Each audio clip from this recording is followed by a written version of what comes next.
اگر آپ کو ایمان اور یقین حاصل ہو تو پھر دعا کریں اللہ اس پر استقامت عطا فرمائے، پھر اس پہ ڈٹ جائے۔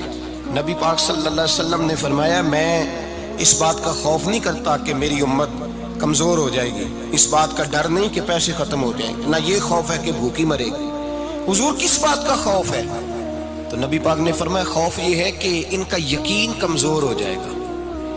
یاد رکھیں اگر اعتبار نہ ہو تو گھر نہیں چلتا، تو اگر اللہ رسول پر یقین کامل نہ ہو تو پھر بندہ مسجد نہیں آ سکتا، پھر اس کا دین نہیں چلتا، پھر اس کے لیے مشکل ہے نماز، پھر اس کے لیے مشکل ہے راہ خدا میں خرچ کرنا۔ میرے نبی پاک نے فرمایا یوں نہ کہا کر کہ یا اللہ چاہے تو دے چاہے تو نہ دے، جب مالک سے مانگ تو کہا کر یا اللہ تجھی سے مانگنا ہے، میں لے کے اٹھوں گا، تو مجھے دے گا۔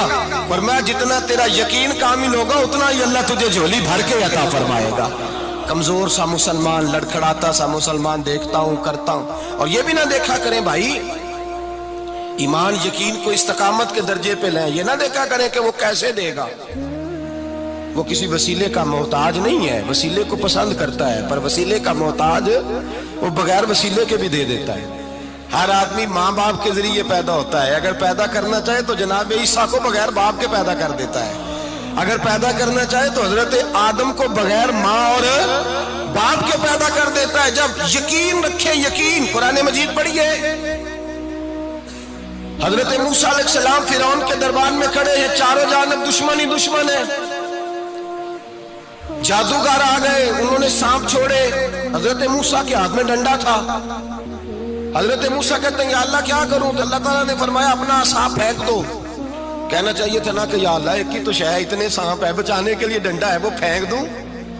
ڈنڈا پھینکا جاتا ہے، سانپ کو دیکھ کر کے قابو کیا جاتا ہے۔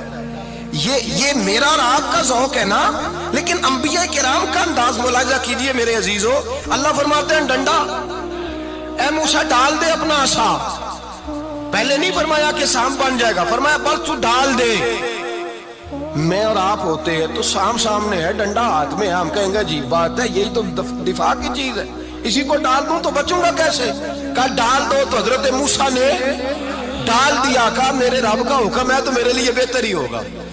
اللہ فرماتے ہیں جب موسیٰ نے ڈالا تو میں نے اس ڈنڈے کو، اس عصا کو اژدہا بنا دیا۔ اب کبھی عصا بھی اژدہا بنے، کبھی چھڑی بھی بہت بڑا اژدہا بنی ہے، لیکن قرآن کہتا ہے جناب موسیٰ نے ڈالا تو اللہ نے اژدہا، بلکہ اس سے پیچھے چلیے، عورتیں کمزور یقین کی ہوتی ہیں نا۔ جناب موسیٰ پیدا ہوئے تو اللہ فرماتے ہیں میں نے موسیٰ کی ماں کے دل میں بات ڈالی، ماں کے دل میں، صندوق میں ڈال کے تو اس کو دریا میں بہا دے۔ اور بھائی صندوق میں کہہ سکتے ہیں نا آکسیجن کیسے جائے گی، اور دریا میں بچے بچنے کے لیے ڈالے جاتے ہیں کہ ڈوبنے کے لیے ڈالے جاتے ہیں؟ ماں کے دل میں یقین کمزور نہیں تھا ماں کا۔ انبیاء کے ماں باپ موحد ہوتے ہیں، دین کو ماننے والے، ماں کے دل میں اللہ نے باپ، اللہ قرآن میں کہتے میں نے وحی کی، میں نے القاء کیا، میں نے بات ڈالی۔ حضرت موسیٰ کی ماں کہتی ہے میں نے ڈال کے نا سمندر میں بیٹا، میں نے سمندر میں بیٹا ڈال کے صندوق میں بند کر کے رب کے حوالے کیا۔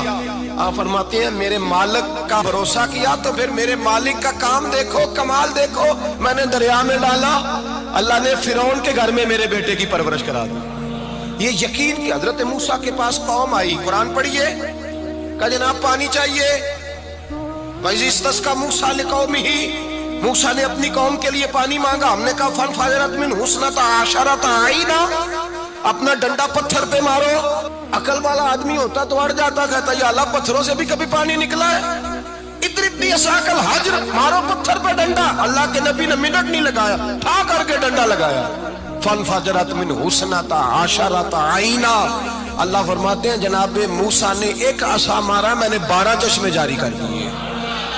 تو لے تو اللہ کرتا ہے، اللہ کہتا ہے پڑھ نماز روزی دوں گا، کہتا ہے سوچتا ہوں۔ اللہ فرماتا ہے آجا مسجد میں تیرا ہو جاؤں گا، کہتا ہے دیکھتا ہوں۔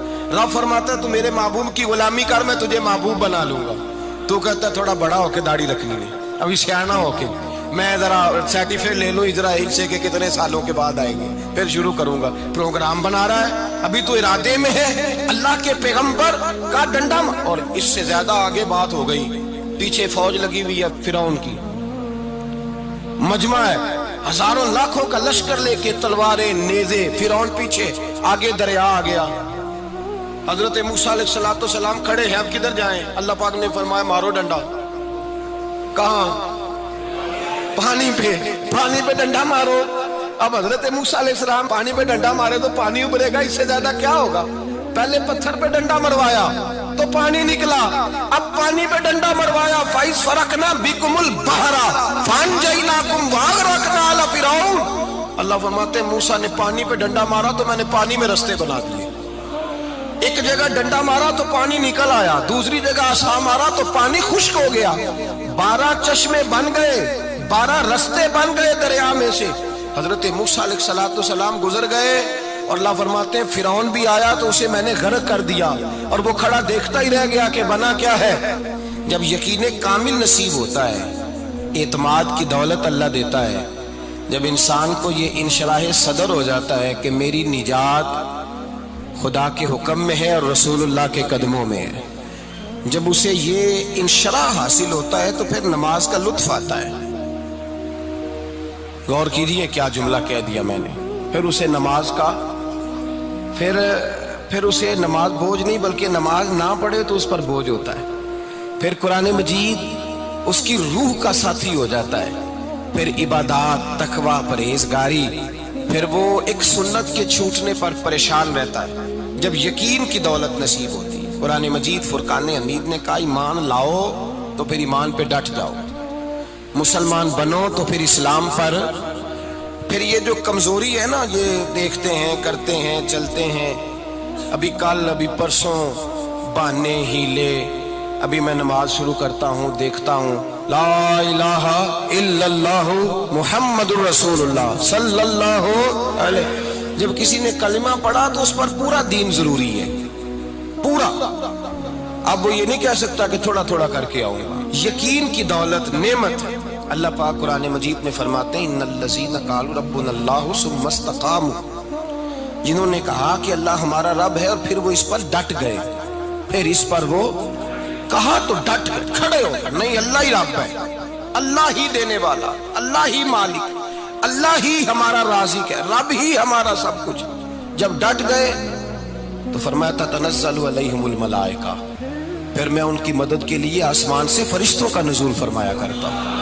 فرشتے کیا کہتے ہیں؟ اللہ تخافوا ولا تحزنوا، غم نہ کرنا، خوف نہ کھانا، وابشروا بالجنۃ التی کنتم توعدون، ہم تو تمہیں اللہ تبارک و تعالیٰ کی اس جنت کی خوشخبری دینے آئے ہیں جس کا رب نے تمہارے ساتھ وعدہ کیا ہوا ہے۔ پھر فرشتوں کا نزول ہوتا ہے، لیکن شرط کیا ہے کہ ایمان لائے، اور پھر ایمان پر پھر یہ نہ سوچے کہ وہ کس طرح دے گا، وہ کیسے عطا کرے گا، وہ میری مدد کس طرح کرے گا، نظام کیسے چلے۔ ڈٹ جائے کہے میرے اللہ کا حکم ہے تو میں نے حلال ہی کھانا ہے، میرے رب کا حکم ہے تو میں نے تھوڑے پہ ہی گزارا کرنا ہے، میرے مالک کا حکم ہے تو میں نے اپنی جیب دیکھنی یا دوسرے کی نہیں دیکھنی، میرے رب کا حکم ہے تو میں نے اس کی اطاعت میں رہنا۔ جب ڈٹ جائے گا اللہ کے احکامات پر، جب ڈٹ جائے گا تو اللہ فرماتا ہے پھر میں تیری مدد کے لیے فرشتوں کا نزول کروں گا۔ نبی پاک صلی اللہ علیہ وسلم نے فرمایا 2 دولتیں اگر کسی کو اللہ دے دے تو سمجھے اللہ نے اسے دنیا کی سب سے زیادہ دولت عطا فرما دی۔ یا رسول اللہ وہ کون کون سی چیزیں ہیں؟ فرمایا ایک جس شخص کو اللہ نے معاف کرنے کی دولت عطا کر دی، جو معاف کرنے لگ گیا، جس کی طبیعت میں درگزر آ گیا، جو معاف کرنے لگا، غلطیاں معاف کرنے لگا، جس کو ایک دولت یہ مل گئی۔ اور دوسرا میرے مصطفیٰ نے فرمایا جسے اللہ نے یقین کی دولت عطا فرما دی، جس کو یہ 2 دولتیں مل جائیں، ایک درگزر کرنا، دوسرا رب رسول پہ یقین کامل رکھنا، اسے کائنات کی ہر شے مل گئی۔ میرے نبی پاک نے فرمایا جب بھی دعا مانگو خدا سے یہ 2 نعمتیں مانگا کرو، عرض کیا کرو اے اللہ درگزر کی دولت عطا فرما، اے اللہ تو ہمیں یقین کی دولت عطا فرما، ایمان کی قوت اور پختگی نصیب فرما۔ میرے بھائی حضور نے فرمایا مانگ کے لو۔ کمزور ایمان والا شخص کسی کام کا نہیں ہوتا۔ جس آدمی کے ذہن میں شک کا بیج ایک دفعہ جنم لیتا ہے وہ آدمی تو غلام سے بدتر ہے، بے کیف سجدہ، روٹھی روٹھی سی عبادت، اس کی زندگی کیفیات سے خالی ہے۔ جس شخص کو پتہ چل جائے نا لوگ میرے مخالف ہیں، اس کا تو سجن رہتا ہی کوئی نہیں۔ اصل بات یہ ہوتی ہے کہ یہاں سوچ بیٹھا ہے کہ دنیا میرے خلاف ہے، یہاں مخالفت یہاں بیٹھ گئی ہے، دو بندے باتیں کر رہے ہیں تو پریشان ہے، میرے خلاف ہی لگے ہوئے ہیں، میری ہی بات ہو رہی ہے، کیونکہ اصل تکلیف کہاں ہے؟ اور اگر یہاں یقین کامل ہو گیا نا کہ سارے مجھ سے پیار ہی کرتے ہیں، تو پھر دو بندوں کو بات کرتا دیکھیں گے تو یہی سوچے گا میری تعریفیں کر رہے ہیں۔